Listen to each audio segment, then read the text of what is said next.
All right, people, let's build. It's Eve Darbouz, and of course, this is the Pan-African product. As you can see, I'm not in my home office in the dark talking to you. I am in Paris, seeing my daughter who danced for the Dance Theater of Harlem. Very, very proud, very inspired by the skill, the artistry, the just the abilities of these dancers. They're underpaid, but still adored.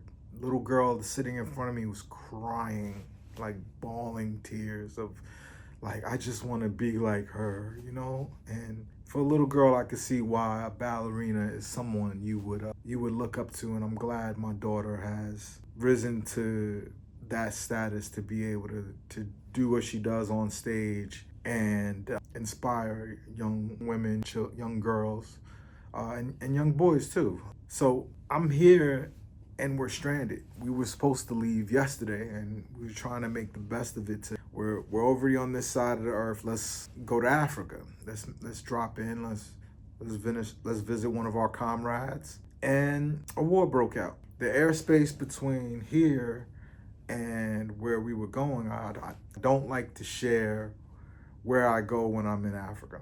Not until I'm long gone, because they kill Pan-Africans. And the book I wrote is a very dangerous book. Right now they're happy. It's, a few thousand sales. If I was doing Charlemagne the God numbers on books, but he's a neoliberal.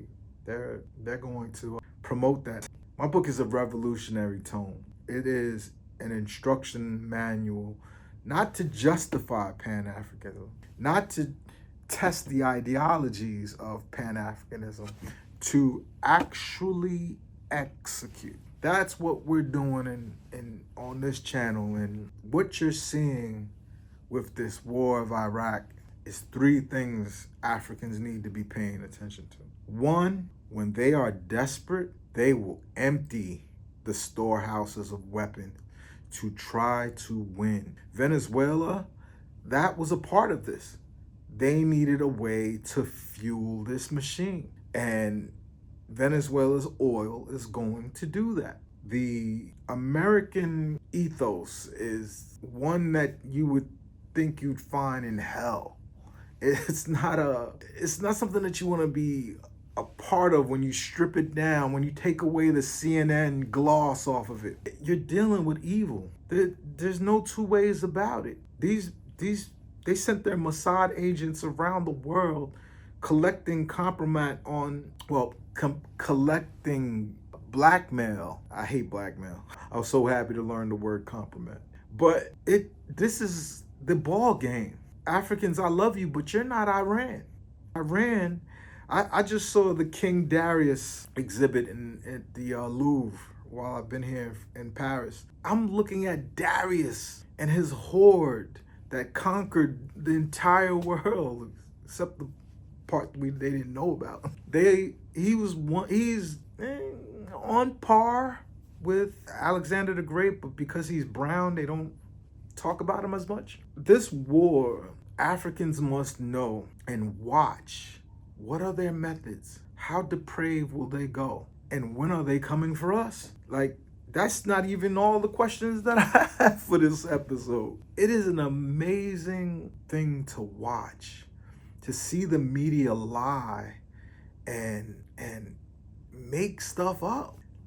They're spreading propaganda that Ayatollah Khomeini is dead, and I'm watching how they're doing it. They're trying to demoralize the Iranian people. They bombed a school with all girls in it. And the reason they did that was, if they bomb the school and in the mother's grief, they're irrational, and the other mothers watching this, and they want the Iranian people to turn on their leaders. But that is the ignorance of Americans. That is the ignorance of this war machine.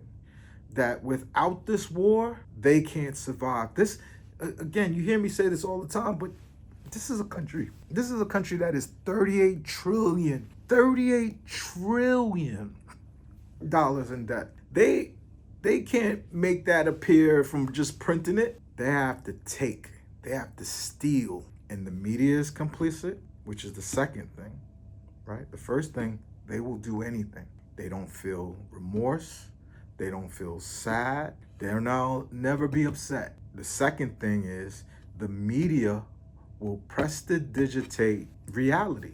They'll conjure it. They'll tell the story in a way that you would think that they were reporting something good, or the United States is the good guys. No, they're not acting as the checks and balances that they were supposed to be as said in the Constitution. They're supposed to be independent. They're supposed to be away from it. But cable news is really corporate news. And corporate news is designed to make sure the animals stay behind the cage in the zoo. You understand? They're not here to help you. They're not here to help anybody. They're here to take on behalf of their oligarch friends and the real people that run the United States. This is the only way capitalism can go. The drug of whiteness is intoxicating.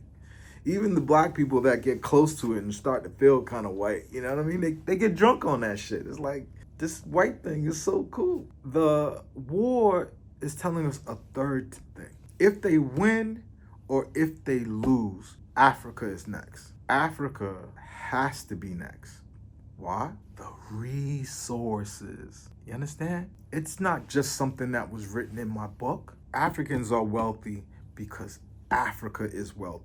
Underneath the ground in Africa, there's $500 trillion in minerals. You want to repair a $38 trillion debt? Hey, steal it out the ground in countries that don't belong to you. And not even pay back all the debt, but pour that money in and then just leverage against it. Just make more loans after that.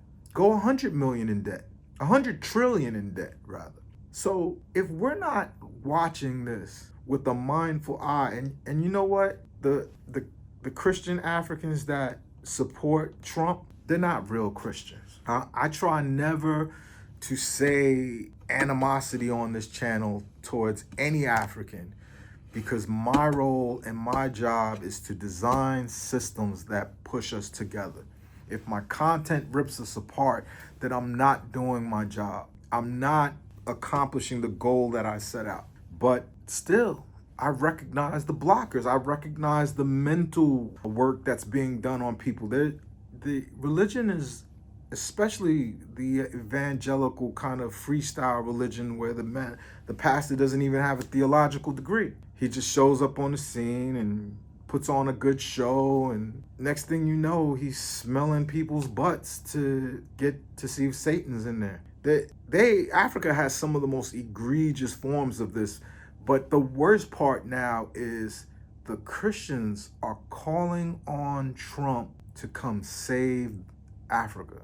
Primarily Nigeria is what they want, and at least that's who they're listening to, because Nigeria has so much wealth underneath its ground. And guess what? They're gonna take it all. And leaders like Tinubu is gonna give them to them.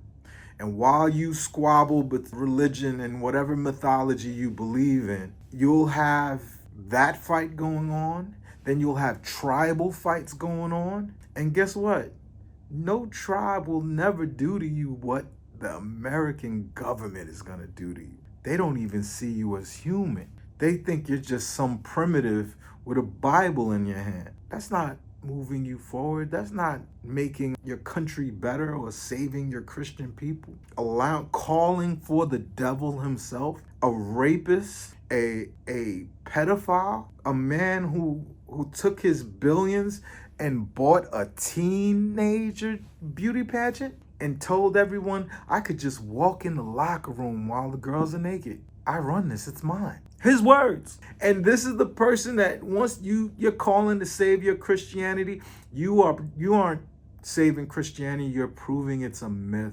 The evil these people do, it's not an opinion. I am a data-driven technologist. I do not believe in these flowery spiritual understandings. I'm not a spiritual person and not flowery either. I am pragmatic. And if you think you can do a deal with the devil himself, if you think you can bring Israel into Africa and they're not going to take everything. They go back 500 years. People be talking about Jews like they just got on the scene. They didn't just get on the scene. They owned slaves. They invested in the boats.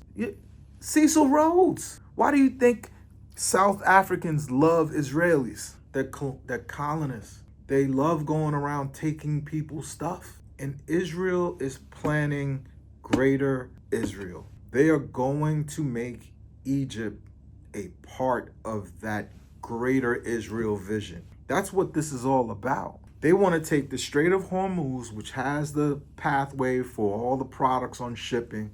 They want to control it. Why do you think they created Somaliland? They want to control it. That is a valued piece of territory. And there's nothing you could do about it but unite. I know that sounds so corny.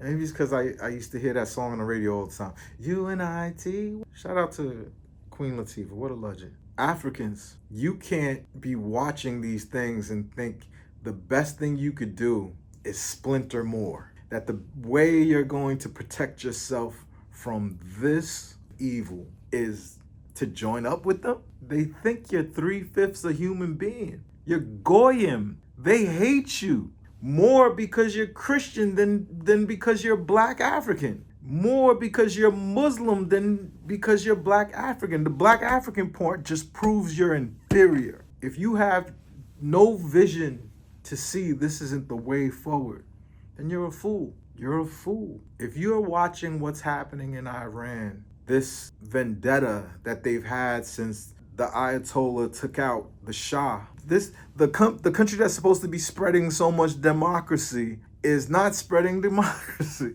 They're trying to install a king, a monarchy. Do you understand? Do you comprehend how evil these people are?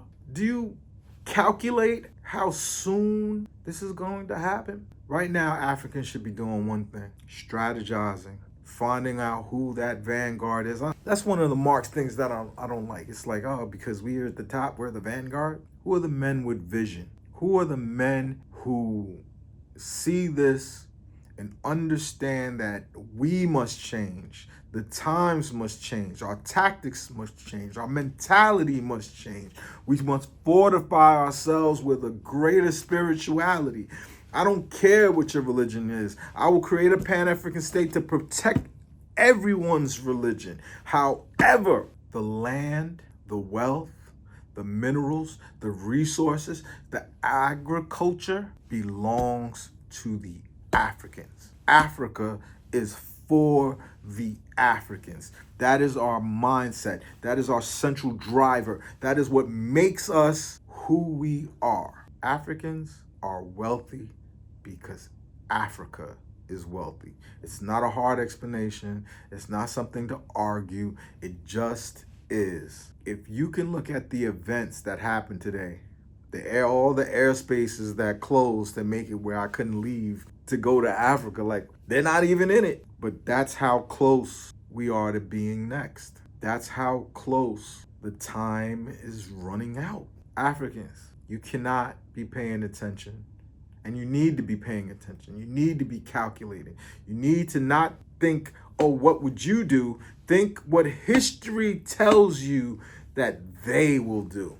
Trust the data, then apply the context and give yourself an understanding of what must be done, which is what I've done. I would love to live in comfort where I'm at. I'm from Brooklyn, but this is stolen land. These are an unjust people, and if we're ever going to be free, we all are going to have to get a little uncomfortable because there's evil in this world and they show no slowing down to using it. When I saw those little girls die in Iran, and I said to myself, look at these pictures of these children, right? The Persians is what we think. Africans think, oh, if only I had straight hair and a Persian and my skin was light, if I just put the skin bleach, I could be as light as them. They hate them too. They especially hate North Africans. My North African brothers, you have to be paying attention to this more than anybody. They're right above you. And NATO is right above you. And when they come to bomb you, you may be able to push them off or fight them off or make it expensive, but then NATO will come and help them. They'll declare you a terrorist state and you'll have no rights in the world, hit you with sanctions. When they're ready, they're coming to take your shit. My North African brothers, I know that there's wise ones of you. I talk to them, I speak to them. But just like we got Fox News charged up racist in America, you have that in North Africa. Guys who are seeking to be white and don't realize that they're not until the Tomahawk missile is up their behinds. That's when you choose to learn that you need to become a powerful state to save your nation. That's the gig. You're gonna wait until Israel shows up on your front door, ready to take your stuff, ready to own your ports, buy your politicians, and send your either wage war against or send them to fight on their behalf as their proxy. How you're going to let the worst evil mankind has ever seen proliferate and not even have a counter or be thinking about a counter? You just on the internet jiggling, arguing about shit? Not me. Not the people that I'm talking to. They have some bad cats in Libya that already that remember what their life was like under Gaddafi.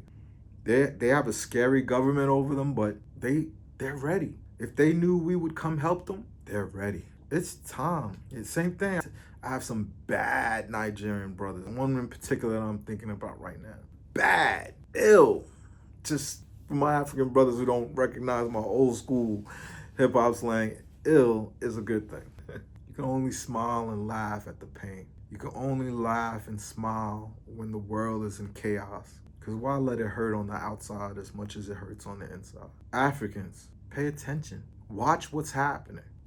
And if you really are watching, you're going to come away the same way that I did. I used to be a neoliberal fool, just like everybody else. I thought I was doing leftist stuff by wanting to tax the rich. And it's all smoke and mirrors and nonsense. Africans, we have a job to do.